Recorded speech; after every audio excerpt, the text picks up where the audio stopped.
Alright, so it's 9:30 at night. I'm about to go to bed, wrapping everything up. Right before I go to bed, lo and behold, I hear someone knocking on the door. I open the door. Who do I see?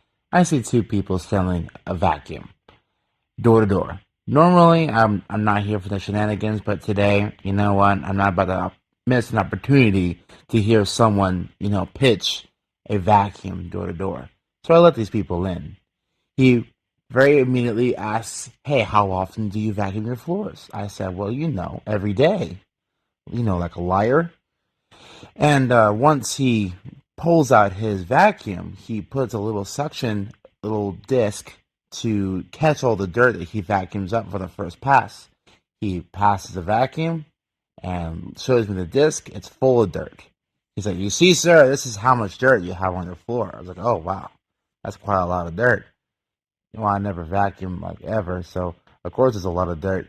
But anyways, he proceeds to keep putting more discs and more discs into this vacuum and passing and showing a disc and throwing the disc around my house. So he's just shooting discs, disc, disc, disc, disc. The more and more I see this guy passing through the house, the more discs I see all over the house.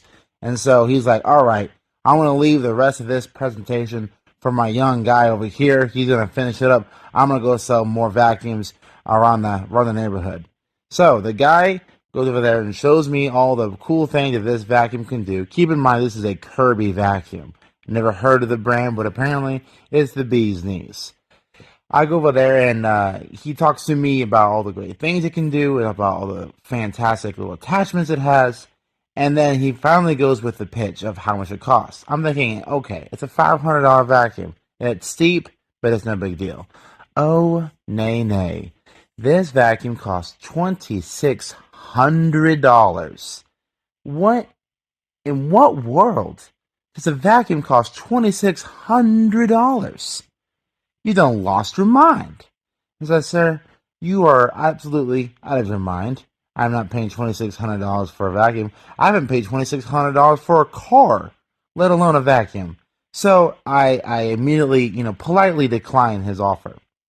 He goes to go tell his guy that I'm not interested in the vacuum.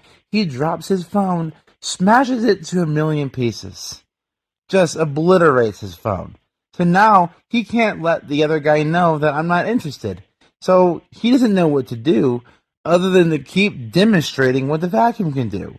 So he just drives around my house and throwing more discs all over the house, full of little dirt cakes, and just, saying, "Are you sure you're not interested?" I'm like, "Yeah, man, I'm sure I'm not interested."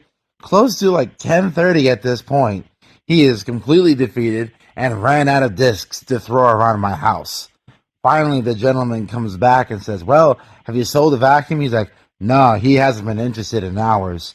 He's, "Oh, okay." And he grabs the vacuum, leaves the discs all over my house, and then just leaves. He's gone, never to be seen again. And I don't know how to feel about it, but that's the story of the Kirby vacuum.